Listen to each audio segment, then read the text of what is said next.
Assalamualaikum warahmatullahi wabarakatuh. Bertemu lagi bersama saya Heri Setiawan. Pada kesempatan kali ini kita akan membahas tentang hukum, yaitu tentang hal-hal yang berbau dengan elektronik. Pandemi COVID-19 yang mulai melanda Indonesia sejak Maret 2020 hingga saat ini masih belum berakhir, dan semoga saja akan segera menemukan titik terang dan menjadi endemi, dan kita juga bisa kembali ke kebiasaan semula. Dengan adanya COVID ini tentu membuat berbagai macam sektor kehidupan, baik itu sektor hukum, ekonomi, politik, dan budaya, menjadi berubah ataupun harus menyesuaikan dari metode biasa ke metode daring. Perubahan inilah yang banyak terjadi, seperti rapat-rapat sekarang dapat melalui Zoom, tidak harus langsung, dan juga ada sistem kerja WFH, WFO, dan lain-lain sebagainya. Penyesuaian-penyesuaian ini lebih berbasis kepada teknologi informasi. Mahkamah Agung telah memulai ataupun memikirkan adanya sistem teknologi informasi dalam menjalankan core bisnisnya, yaitu persidangan. Dimulai dengan adanya sistem e-court atau elektronik pengadilan. Adanya sistem e-court yaitu tentang pendaftaran perkara secara elektronik, dan e-litigasi yaitu persidangan secara elektronik dalam perkara perdata. E-court ini diatur dalam peraturan Mahkamah Agung nomor 1 tahun 2019. Jadi sebelum hadirnya atau sebelum masuknya COVID, Mahkamah Agung telah mulai memikirkan peradilan secara elektronik, terkhususnya dalam peradilan perdata. Hadirnya sistem ataupun aplikasi e-court ini tentu akan memudahkan orang-orang dalam berperkara di pengadilan. E-court ini lebihnya kepada pendaftaran perkara, pembayaran, dan juga pendaftar sidang. Dalam aplikasi e-court ini, orang perorangan ataupun pengacara dapat membuat akunnya tersendiri. Nanti jika telah memiliki akun, dia dapat mendaftarkan perkara secara elektronik, dan juga dia akan dapat menerima beberapa penghitungan panjar biaya perkara, dan juga akan menerima panggilan secara elektronik baik melalui aplikasi e-court ataupun melalui email dari para pengguna tersebut.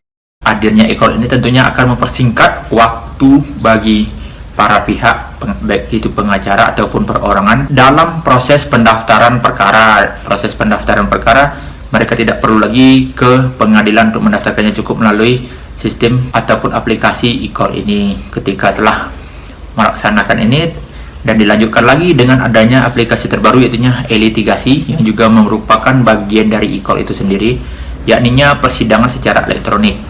Dalam persidangan secara elektronik ini, beberapa tahapan persidangan, dalam hal ini persidangan perdata, dapat dilaksanakan secara elektronik tanpa hadir langsung ke pengadilan. Hal ini tentunya akan memudahkan para pihak ataupun juga menghemat biaya yang harus dikeluarkan dan waktu untuk bersidang di pengadilan. Hal ini disebut dengan aplikasi e-litigasi, persidangan secara elektronik.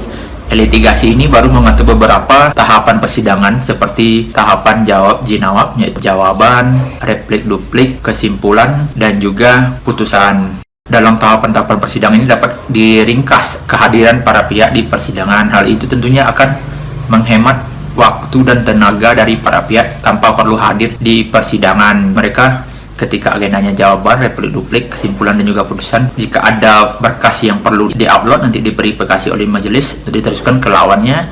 Dan juga ketika mereka menunggu jawaban dari lawan, nanti tinggal membuka aplikasi sesuai jadwal yang telah ditentukan oleh majelis pada tahapan persidangan secara e-litigasi. Begitupun putusan, para pihak tanpa perlu lagi hadir ke persidangan, cukup membuka aplikasi e-court dan melihat putusan yang telah diupload oleh majelis hakim untuk perkara yang sedang mereka jalani. Itu akan mengurangi waktu dan juga tenaga para pihak untuk hadir ke persidangan. Hadirnya ini tentunya akan memudahkan dan juga menghemat waktu, dan juga mewujudkan peradilan modern bagi Mahkamah Agung.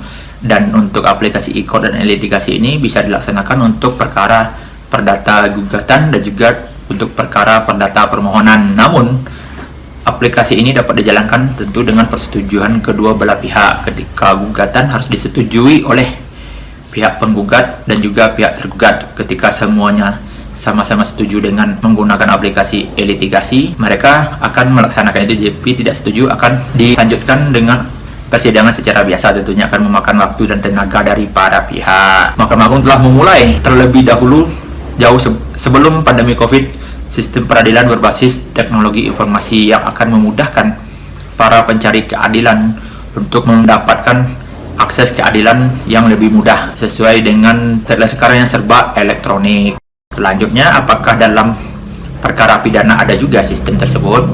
Dalam perkara pidana berkaitan dengan sidang secara daring ada diatur dalam Perma nomor 4 tahun 2020. Di sana mengatur tentang pelaksanaan persidangan secara jarak jauh atau secara daring oleh para pihak. Persidangan pidana secara daring ini dilakukan untuk mengantisipasi kerumunan massa di pengadilan. Terdakwa dapat melakukan persidangan di rutan jika ditahan, ataupun di kantor kejaksaan, dan juga ataupun di kepolisian di mana tempat dia ditahan. Dan juga jaksa sebagai penuntut umum dapat bersidang di kantor dia secara daring, dan juga penasihat hukum dapat mendampingi terdakwa di rutan ataupun di tempat yang disetujui oleh majelis hakim untuk penasihat hukum hadir. Jadi persidangan secara elektronik juga untuk kasus perkara pidana melalui aplikasi Zoom Meeting. Nanti di ruang sidang itu bisa saja hanya hakim yang hadir di sana,